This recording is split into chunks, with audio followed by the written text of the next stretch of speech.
Baik, perkenalkan nama saya Muhammad Rizal Muhaimin, NIM 135191136. Di sini akan menjelaskan terkait makalah eh, saya terkait penerapan algoritma pencocokan string dalam pencarian kata dasar bahasa Indonesia. Perlu diketahui bahwa sebenarnya kata dasar adalah suatu satuan terkecil dalam bahasa yang memiliki arti dan makna, dan kata dasar ini merupakan kata yang bisa membangun kata-kata turunan. Misal ada kata dasar uh, abad, abadi, kemudian ada kata dasar ekonomi, ketika diberikan imbuhan akan menjadi perekonomian, dan sebagainya. Dalam penerapan algoritma ini ada beberapa landasan teori yang perlu diketahui, antara lain yang pertama yakni karakter, string, dan substring. Perlu diketahui bahwa karakter adalah unit terkecil dari suatu simbol. Biasanya kalau dalam bahasa pemrograman kita mengenalnya karakter yang ada di ASCII. Seperti itu, baik huruf, angka, ruang, ataupun simbol khusus yang unik dan memiliki makna tersendiri. Kemudian ada string. String ini kalau dalam bahasa Indonesia bisa dikatakan sebagai suatu kata atau kalimat. Kalau dalam bahasa pemrograman ini adalah suatu kumpulan karakter tertentu, suatu karakter, kumpulan karakter, baik satu, 2, 3, 4. Kalau satu biasanya disebut karakter, tapi kalau ada lebih dari satu disebut dengan string. Misalnya hari Senin, hari Selasa, itu adalah kumpulan dari beberapa karakter yang bisa kita sebut sebagai string. Kemudian ada istilah lagi substring, di mana adalah himpunan bagian dari string. Jadi ketika kita cuma mengambil kata, misal dari kata hari Senin kita cuma mengambil hari, ini bisa kita sebut juga substring dari string hari Senin. Sebenarnya hari juga bisa disebut sebagai string juga. Terus ada pengertian yang perlu kita ketahui adalah algoritma pencocokan string. Algoritma pencocokan string banyak sekali macamnya, mulai dari brute force atau yang bisa kita bilang algoritma naif karena mencocokkan secara satu persatu bergeser ke kanan atau lebih ke usahanya. Kemudian ada algoritma KMP, di mana ini ada pembatasan fungsi atau yang biasa disebut dengan border function, dari suatu pattern tertentu. Kemudian ada algoritma yang cukup mangkus, ya ini Boyer-Moore, di mana dia lebih cerdas daripada algoritma-algoritma sebelumnya. Kemudian ada istilah lagi dalam proses pencocokan string, ada istilah regect atau regular ekspresi, di mana pencocokan berdasarkan pola-pola tertentu atau notasi tertentu. Secara garis besar, sebenarnya dalam studi kasus makalah yang saya buat adalah penerapan pencocokan string dalam pencarian kata dasar bahasa Indonesia. Sesimpel ketika ada suatu kata dasar, sesimpel ada suatu kata atau kalimat dalam bahasa Indonesia, kita bisa mengetahui kata dasar apa sih yang membangun kalimat tersebut. Sesimpel itu. Sebenarnya kegunaan kata dasar banyak sekali. Ketika kita mengetahui kata dasar, kemudian eh, dalam penerapan beberapa pemrograman biasanya digunakan untuk menentukan kemiripan suatu dokumen tertentu dengan kata dasar tertentu, kemudian di matrik, kemudian dicari tingkat kemiripannya, lain sebagainya. Kemudian dengan kata dasar kita juga bisa buat normalisasi khusus terkait kata-kata yang ada dalam suatu query ataupun dokumen. Seperti itu.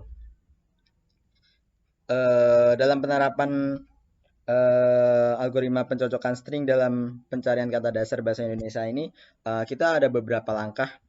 Saya mendefinisikan beberapa langkah. Yang pertama, perlu diketahui bahwa kita harus mendata kosakata dasar dalam bahasa Indonesia. Pendataan ini dilakukan berdasarkan sumber KBBI ataupun berdasarkan dokumen-dokumen yang ada. Tercatat ada sekitar dokumen yang bisa didapatkan sekitar 28.524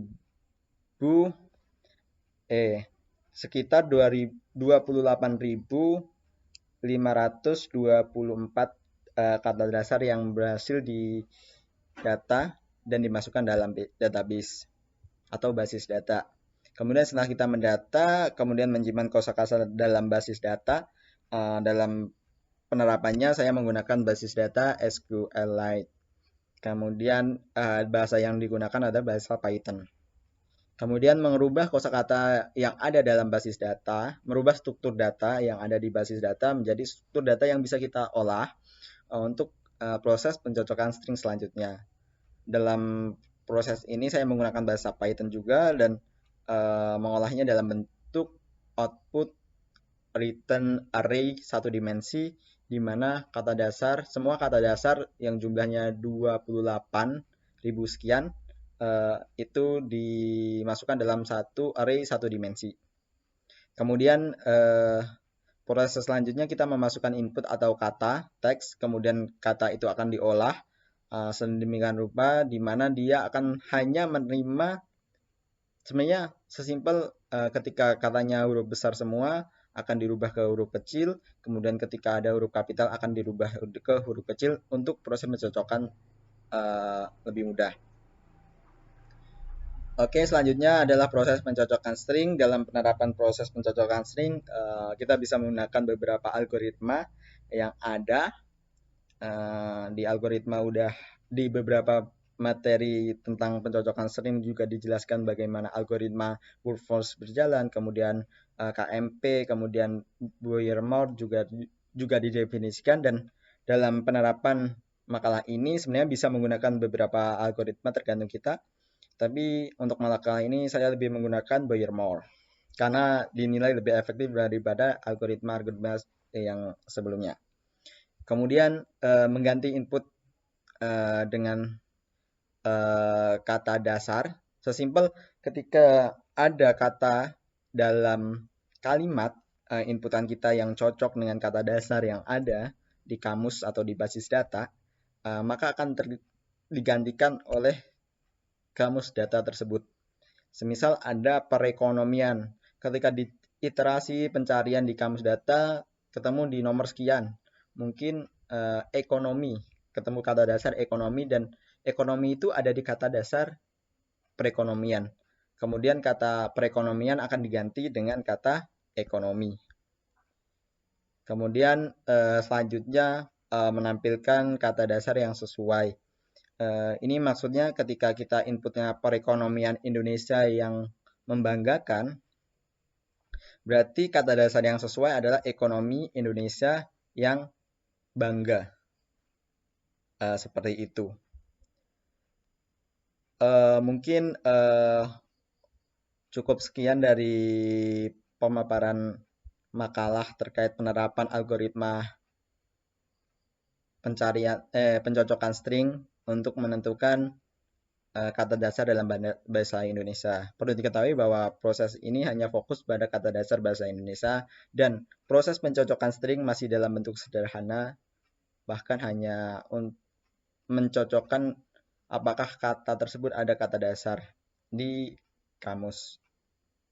Dan perlu adanya kajian lebih lanjut terkait proses pencocokan, dan harapannya bagaimana mencocokkan kata dasar untuk menjadi kata turunannya, kemudian sebaliknya kata turunnya menjadi kata dasar dapat dilakukan. Dan harapnya ketika dapat dilakukan, benar-benar kata dasar yang dicari ini adalah kata dasar yang valid. Kesimpulannya, proses dari makalah ini cukup berjalan dengan baik. Kata dasar untuk pencarian dalam kasus-kasus yang mungkin tidak perlu merubah kata dari kata dasarnya, mengubah huruf dari kata dasarnya akan menghasilkan kata dasar yang valid. Tapi ketika ada perubahan huruf dari kata dasarnya, ini masih terdapat kesalahan. Saran untuk memperbaiki proses pencarian kata dasar agar lebih akurat, mungkin perlu adanya tinjauan lagi terkait algoritma dan proses verifikasi terkait kata dasar apa yang cocok untuk suatu kalimat turunan dari kata dasar. Mungkin cukup sekian dari saya. Terima kasih.